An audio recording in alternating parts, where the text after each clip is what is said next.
¿Te has sentido oprimido sin explicación, como si una fuerza invisible saboteara tus caminos? La Biblia revela que las batallas espirituales son reales y no se combaten solo con palabras.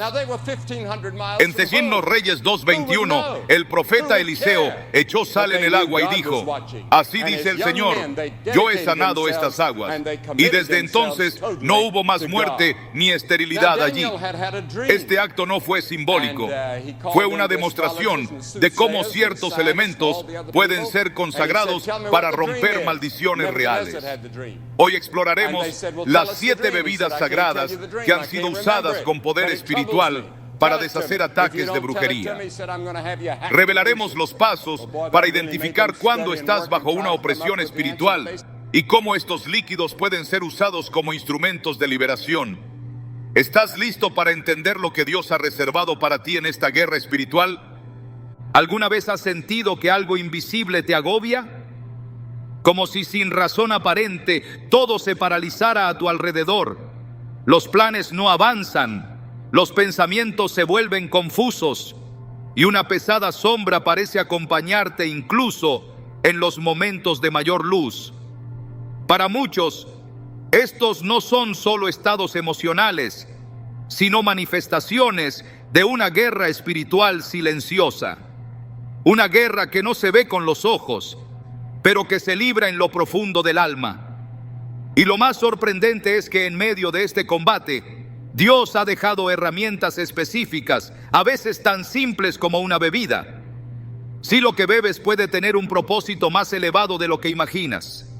Desde los tiempos más antiguos, Dios ha usado elementos naturales con fines espirituales, transformando lo ordinario en extraordinario.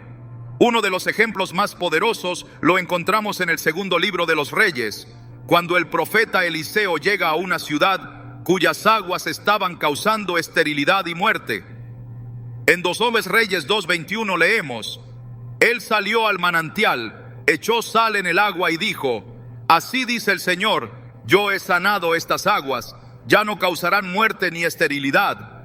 Lo que sucedió después fue inmediato. El agua fue restaurada y la maldición desapareció. Lo que parecía un simple líquido se convirtió en un canal de liberación porque fue consagrado con autoridad y fe. Ese acto profético cambió la realidad de un pueblo entero. Hoy muchos ignoran que lo que entra en nuestro cuerpo, especialmente cuando se hace con oración y propósito, puede ser un instrumento espiritual. En un mundo donde las fuerzas del mal intentan operar a través de alimentos consagrados al enemigo, bebidas contaminadas por rituales ocultistas y líquidos usados en hechicería, el pueblo de Dios debe despertar a la realidad contraria. También hay bebidas que son santas, separadas, designadas por el Señor para romper cadenas y restaurar vidas. No se trata de superstición ni de fórmulas mágicas, sino del poder de Dios obrando en lo sencillo. La Biblia está llena de símbolos líquidos que representan bendición, juicio, restauración y pacto. El agua no es solo agua, el vino no es solo vino, la miel no es solo un dulce. Cada uno de estos elementos tiene un lugar específico en la economía espiritual de Dios. En Juan 4, Jesús se encuentra con la mujer samaritana y le dice algo que rompe la lógica natural. El que beba del agua que yo le dé no volverá a tener sed jamás. Más bien, el agua que yo le daré se convertirá en él en un manantial de agua que brota para vida eterna. Aquí, el agua representa algo mayor, el espíritu, la vida, la plenitud que solo Dios puede dar. Beber no es simplemente hidratarse, es recibir algo en el interior que puede traer sanidad, dirección, claridad, liberación. Ahora piensa en el vino. En las bodas de Caná, Jesús transforma el agua en vino, no solo para solucionar un problema logístico, sino para revelar su gloria y establecer que incluso lo que parece pequeño y doméstico puede ser usado para señalar el poder de Dios. En cada sorbo de vino en la Santa Cena hay un recordatorio del pacto eterno. Jesús dijo en Mateo 26:28, porque esto es mi sangre del nuevo pacto, que es derramada por muchos para el perdón de los pecados. No es la bebida en sí, sino lo que representa, lo que ha sido consagrado, lo que ha sido apartado para un uso santo, tiene un poder que el enemigo no puede resistir. Este principio está presente incluso en el Antiguo Testamento. En Éxodo 15, el pueblo de Israel llega a Mara, un lugar con aguas amargas. No podían beberlas. La amargura simbolizaba no solo una condición natural, sino un estado espiritual, frustración, enfermedad, opresión. Pero Dios le mostró a Moisés un árbol, y cuando lo arrojó al agua, el agua se volvió dulce. El agua que antes dañaba, ahora sanaba. Y la enseñanza fue clara. Lo que Dios toca, lo que Dios transforma, deja de ser una amenaza y se convierte en medicina. Y si algunas de las aguas que hoy tomas con fe pudieran ser dulcificadas por el poder del Espíritu, y si el amargo ciclo de ruina en tu vida pudiera ser sanado por una bebida consagrada al propósito divino, no debemos subestimar el impacto espiritual de lo que consumimos. Así como el enemigo usa elementos físicos como puntos de contacto para hacer daño, comidas ofrecidas a ídolos, líquidos usados en hechizos, aguas contaminadas por rituales, Dios también usa el mundo natural como canal para manifestar su gloria. La diferencia está en la fuente. En 1 Timoteo 4:4-5, Pablo declara: porque todo lo que Dios ha creado es bueno, y nada es de desecharse si se recibe con acción de gracias, porque es santificado por la palabra de Dios y por la oración. Esa es la clave. Cuando algo es recibido con gratitud, oración y palabra, queda separado, protegido, transformado en instrumento del reino. Y aquí es donde las bebidas sagradas cobran su verdadero sentido. No son bebidas mágicas, no son recetas de superstición disfrazadas de espiritualidad. Son recursos naturales que bajo dirección divina se convierten en medios para que el poder de Dios fluya. Así como Eliseo purificó las aguas con sal, así como Moisés endulzó las aguas con el árbol, así como Jesús ofreció vino como sangre del pacto, así también hoy el Espíritu Santo puede guiarte a utilizar ciertas bebidas como punto de contacto para una liberación que tu alma ha estado esperando por años. Hay quienes han testificado cómo, tras una temporada de opresión constante, sueños de brujería, enfermedades repetidas sin explicación médica y pesadez espiritual, fueron guiados en oración a consagrar un vaso de agua, a orar con palabras sobre él y al beberlo experimentar una claridad y paz que no conocían desde hacía meses. ¿Cómo explicar esto? El agua no fue la que trajo liberación, fue la obediencia a la voz de Dios. Fue la fe activada por un acto físico simple, pero profundamente espiritual. Fue la decisión de tomar autoridad y declarar que incluso lo que entra por la boca puede ser una herramienta para romper yugos cuando se entrega al Señor. Hay algo en el acto de beber que tiene una intimidad espiritual muy profunda. Cuando Jesús dijo: si alguno tiene sed, venga a mí y beba, Juan 7:37, no hablaba solo de una acción simbólica. Bebemos para vivir, para nutrirnos, para sostener nuestro cuerpo. Y en el plano espiritual, también bebemos para sostener nuestra fe. El Salmo 23 nos habla de un cáliz que rebosa, señal de abundancia, favor, presencia divina. En el Salmo 116:13, el salmista dice: tomaré la copa de la salvación e invocaré el nombre del Señor. Aquí la bebida representa una alianza, un acto de decisión. Beber lo que Dios ofrece es aceptar su cobertura, su protección, su vida. Pero no solo las bebidas representan lo que Dios da, también revelan lo que el enemigo intenta contaminar. En Apocalipsis 17, la mujer ramera está borracha con la sangre de los santos. El enemigo también ofrece copas, pero las suyas traen confusión, destrucción, idolatría. Por eso es tan crucial discernir qué bebemos, de dónde viene y para qué ha sido preparado. No todas las bebidas son iguales, y no todo lo que parece inofensivo lo es. Así como hay comida consagrada para bendecir, hay líquidos consagrados para oprimir. Por eso debemos recuperar el entendimiento espiritual de lo que bebemos y cómo usarlo en obediencia a la palabra. Cuando una bebida ha sido orada, santificada y usada en fe, no es la sustancia en sí la que actúa, sino el poder de Dios que se manifiesta a través de ese acto. No olvides que Jesús, antes de entregar su espíritu, dijo: tengo sed, y le ofrecieron vinagre. El enemigo siempre intentará reemplazar el vino del pacto por el vinagre del desprecio, pero el Hijo de Dios no aceptó esa bebida. Él sabía lo que estaba en juego. A veces el rechazo de una copa es también una forma de declarar tu santidad. No todo lo que se ofrece debe ser recibido. Así como somos llamados a consagrar, también somos llamados a rechazar lo profano. Esto nos lleva a una verdad poderosa.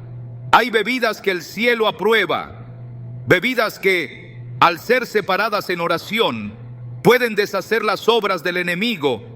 El agua con sal consagrada, por ejemplo, se ha usado desde tiempos bíblicos como símbolo de pureza. El vino como recordatorio del sacrificio y la victoria. La miel como reflejo de la dulzura de la palabra. La leche como símbolo de crecimiento espiritual. Cada una de ellas puede ser usada por Dios como punto de contacto si el corazón está alineado con su voluntad. Porque no es el líquido, es la fe. No es la fórmula, es la obediencia. En este tiempo, Dios está restaurando verdades que habían sido ignoradas o confundidas por prácticas sin fundamento. No se trata de crear rituales, sino de activar una fe viva que se conecta con lo que el cielo ha revelado desde siempre. Si el enemigo ha usado alimentos y bebidas para oprimir, Dios nos muestra que también puede usarlos para liberar. Si has estado sintiendo pesadez, ataques constantes, sueños oscuros, estancamientos inexplicables, tal vez ha llegado el momento de consagrar incluso lo que bebes. Tal vez Dios quiere mostrarte que lo que tienes en tu cocina puede convertirse en herramienta de victoria cuando es entregado con fe y consagrado en oración. El Señor sigue hablando a su pueblo y lo hace muchas veces a través de lo que tenemos a mano. Así como David venció a Goliat con piedras y una honda, tú puedes vencer ataques espirituales con lo que parece simple si estás bajo su dirección. No menosprecies lo pequeño, no ignores lo ordinario, porque en manos de Dios, incluso un vaso de agua puede convertirse en el principio de una nueva libertad. Y si esa bebida que tomarás mañana por la mañana fuera tu punto de contacto con un milagro, y si el Espíritu Santo quiere revelarte que mientras el mundo se llena de brujería disfrazada de costumbre, tú puedes tomar autoridad y establecer un altar en lo sencillo, la decisión es tuya. Puedes seguir tomándolo de siempre, como si nada tuviera significado, o puedes empezar a beber bajo un propósito eterno. Porque lo que parece insignificante en el reino de Dios es precisamente lo que Él usa para avergonzar al enemigo. Y esto apenas comienza. Cuando Dios establece un pacto con su pueblo, no solo entrega promesas, sino también principios que gobiernan cada aspecto de la vida. Uno de los más incomprendidos, pero espiritualmente determinantes, es el principio de santificación. Este no se limita a personas o templos, también abarca lo que usamos, lo que tocamos y lo que consumimos. Todo puede ser apartado, consagrado y transformado para un propósito divino. Lo cotidiano deja de ser común cuando pasa por las manos de aquel que todo lo santifica. Este principio es clave para entender cómo ciertos líquidos, al ser santificados, se convierten en instrumentos poderosos de limpieza, cobertura y liberación frente a los ataques de tinieblas. La Escritura es clara al mostrar que Dios separa lo que quiere usar. Desde los utensilios del tabernáculo hasta las vestiduras de los sacerdotes, todo lo que debía estar en contacto con lo sagrado pasaba primero por un acto de consagración. No era superstición, era orden espiritual. En Éxodo 30, 26, 29 se nos dice: con esto ungirás el tabernáculo de reunión, el arca del testimonio, la mesa y todos sus utensilios, el candelero y sus utensilios, el altar del incienso, el altar del holocausto con todos sus utensilios y la fuente con su base. Así los consagrarás y serán cosas santísimas. Todo lo que toquen ellos será santificado. Este mandato revela algo profundo. Cuando algo es santificado por Dios, su naturaleza funcional no cambia, pero su propósito sí. Y una vez que algo ha sido apartado, se convierte en un canal de lo sagrado, inaccesible para la corrupción espiritual. Este principio se traslada también a lo que entra en el cuerpo. El apóstol Pablo, escribiendo a Timoteo, estableció con firmeza que nada de lo creado por Dios es impuro en sí mismo, pero añadió una condición. En 1 Timoteo 4:4-5 declara: porque todo lo que Dios creó es bueno, y nada es de desecharse, si se toma con acción de gracias, porque es santificado mediante la palabra de Dios y la oración. Aquí la palabra santificado no es simbólica. Indica que lo que se recibe con oración, alineado con la palabra, se convierte en un instrumento seguro, separado de cualquier contaminación espiritual.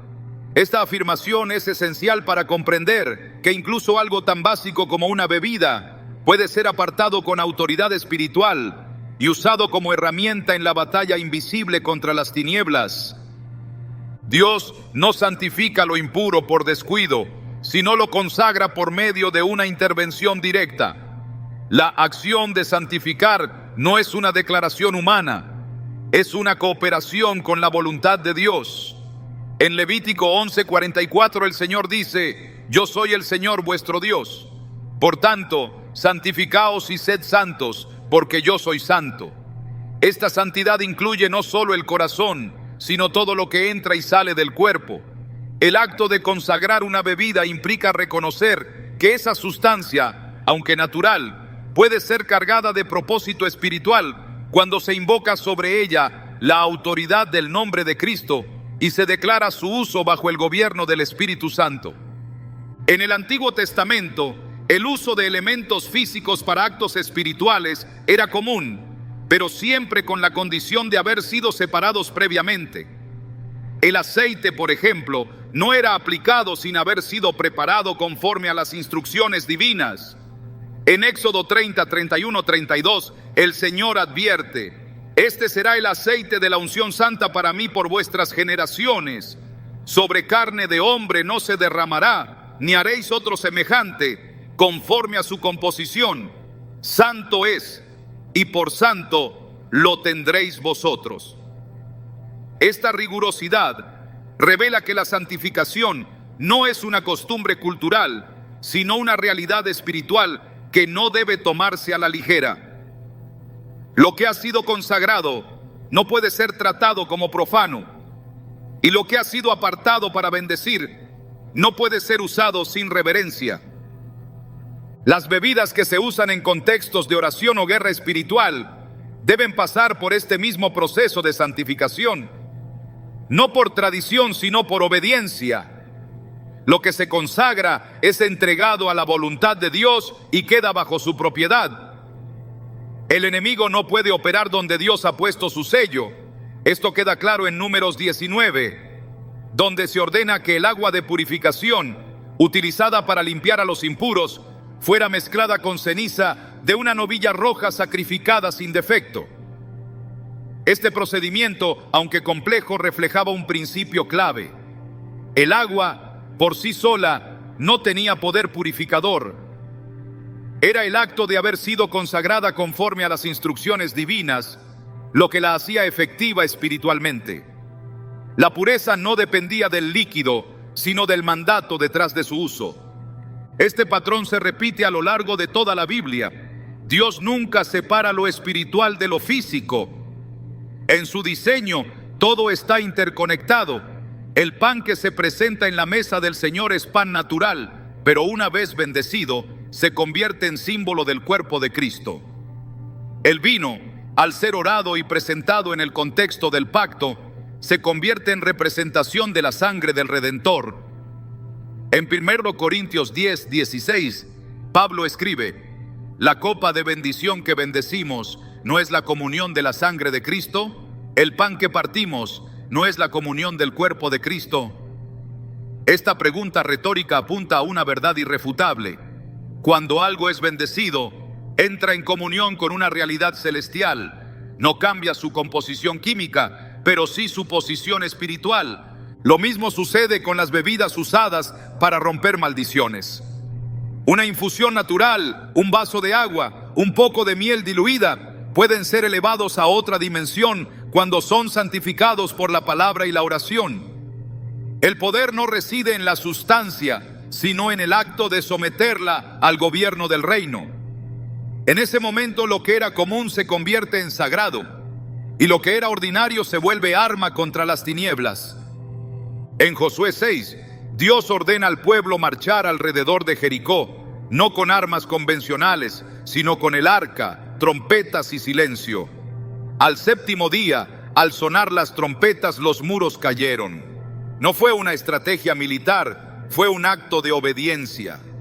Lo mismo ocurre cuando se consagra una bebida con fe. El poder no está en el líquido, sino en la obediencia al mandato divino.